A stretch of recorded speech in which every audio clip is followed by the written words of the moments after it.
দর্শক, আমি এই মুহূর্তে দাঁড়িয়ে রয়েছে রাজধানীর খিলগাঁওয়ের তালতলার সেই আপন কফি হাউসে, যেখানে আপনারা দেখেছেন সামাজিক যোগাযোগ মাধ্যমে এক মেয়েকে মারধরের ঘটনা গতকাল ভাইরাল হতে। কি ঘটেছিল এই আপন কফি হাউসে সেটাই জানতে চাই, আপনাদেরকেও জানাতে চাই।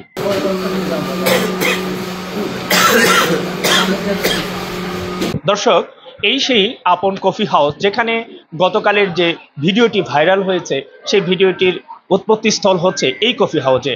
আমরা এই কফি হাউস সবসময় এই কফি হাউসের যে সমস্ত কাস্টমার রয়েছে, যারা এখানে আসে কফি খেতে, তাদের কাছ থেকেও এই দোকানের সম্পর্কে একটু জানার চেষ্টা করব, আপনাদেরকে একটু জানাবো। মেয়েটা আসলে ওইভাবে স্পেসিফিক কোথায় থেকে আমরা কেউ জানি না।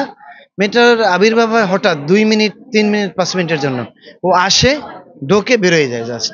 মেয়েটাকে মনে হচ্ছে একটু সাইকো এবং ভাসমান। মেয়েটা প্রায়ই আসে এবং ওর স্পিড দেখছেন, ওর দোকানে ঢোকার স্পিডটাও একই রকম ছিল। কিন্তু ওই দিনে মেয়েটার যে ড্রেস আপ, এর আগেও সবসময় মেয়েটাকে একটু ওরা সামনে থেকেই থামাই দেওয়ার চেষ্টা করে গেটে, কিন্তু ওই দিন আর পারেন। ওই দিন মেয়েটার ড্রেস আপ চেঞ্জ, মেয়েটা মাস্ক পরা, মানে সব মিলেই কেন জানি মানে একটু উল্টোপাল্টা আচরণ করতে শুরু করতেছিল। তারপর ওরা ধরে প্রথমে বের করে দিল। তারপর তো দেখছেনি, পরে মেয়েটা দরজা লাথি মারে, পরে মেয়েটাকে হাত তুলছে। এটা আমরা কেউই চাই না, এটা কাম্য না আমাদের কাছে। আসলে যে সকল কর্মচারী রয়েছে, কর্মকর্তা রয়েছে এখানে, তাদের সাথে একটু কথা বলবো, জানার চেষ্টা করব। ঘটনাটা ছিল আপনার পরশুদিন, মানে 11 তারিখ শুক্রবার বিকালে, কিন্তু এটা গতকালকে ভাইরাল হয়েছে। বাইরে থেকে একটা ভিডিও করছে, ভিডিওর মাধ্যমে এটা ভাইরাল করছে। কিন্তু ভিতরে যে ঘটনাটা ঘটছে, মেয়েটি হচ্ছে আমরা অ্যাকচুয়ালি মানে ভারসাম্যহীন বলা যায় না, কিন্তু তার ভিতরে একটু সাইকো ভাব আছে আর কি। সে ভিতরে ঢুকে আমাদের কাস্টমারের টেবিলে গিয়ে মানে টাকা চাইছে, টাকা দেয় না, না দেওয়াতে খাবারের মধ্যে থুতু দিয়েছে। তারপর ওই টেবিল থেকে আরেক টেবিলের ভিতরে গেছে, ভিতরে গিয়ে ওইখানে কাস্টমারদের সাথে মানে বিশৃঙ্খলার চেষ্টা। তারপর আমাদের স্টাফরা ওকে বের করে দেওয়ার জন্য চেষ্টা করছে, ও বের হচ্ছে না। তারপর 2-3 জন চেষ্টা করে বের করছে। বের করার পরে মেয়েটা আবার উল্টাই আমাদের এই গ্লাসে লাথি মারতেছে। একটা ভিডিও ফুটেজ আছে আমাদের ভিতরে, ওটা আপনারা চাইলে নিতে পারেন। তো পরবর্তীতে যখন স্টাফরা আবার নিয়ে মেয়েটাকে ধাক্কা দিয়ে বের করছে, বের করে দেওয়ার পরে মেয়েটা আবার গালিগালাজ করতেছে, তখন গিয়ে আমাদের একটা স্টাফ গিয়ে বাড়িয়ে দিছে। এই ভিডিওটাই বাইরে থেকে বাইরে করছে। কিন্তু প্রকৃত ঘটনা যেটা, এটা তো আপনারা ভিডিও ফুটেজ চাইলে আমরা দিতে পারি, অপরাধটা দেখতে পারবেন। আর দ্বিতীয় কথা হচ্ছে, মেয়েটা এমনি এই এলাকাতে প্রতিটা রেস্টুরেন্টে ঢুকে এই ধরনের বিশৃঙ্খলাটা করে, কাস্টমারদের সাথে একটা খারাপ বিহেভ করে। তা এটা তো আমাদের একটা প্রতিষ্ঠান, এখানে যদি একটা বাইরের একটা লোক ঢুকে আমাদের কাস্টমারদের একটা বিশৃঙ্খলা ভাব করে, তাহলে তো আমাদের প্রতিষ্ঠানের দুর্নাম।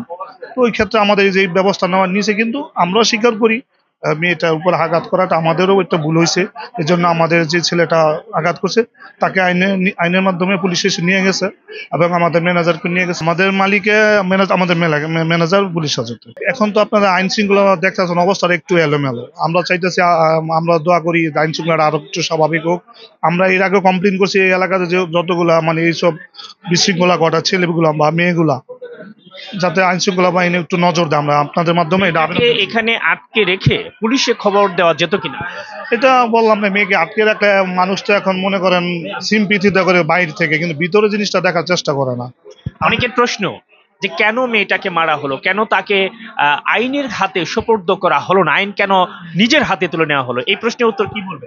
এই প্রশ্নের উত্তর আমি প্রথমে বলে যে, যখন আঘাতটা করছে এটা আমাদের পক্ষ থেকে আমরা আন্তরিকভাবে দুঃখিত, মেয়ের উপর হাত উঠেছে। কিন্তু মেয়ের প্রকৃত পক্ষে মেয়েটা কিন্তু ভিতরে অনেক বিশৃঙ্খলার চেষ্টা করছে। আপনারা চাইলে, আমি বললাম, আমি বারবার বলতেছি, ভিডিও ফুটেজটা আমি দিতে পারি। গতকাল আপন কফি হাউসে ভাইরাল হওয়া মেয়েটি মানসিকভাবে ছিল অপ্রকৃতস্থ। ভাসমান এই মেয়েটি যে কোনো সময় হঠাৎ করে ঢুকে যেত বিভিন্ন কফি শপে। তবে পুলিশ এখন পর্যন্ত সেই মেয়েটির পরিচয় শনাক্তকরণ করতে পারেনি। সিরাজুল ইসলাম, বৈশাখী সংবাদ, ঢাকা।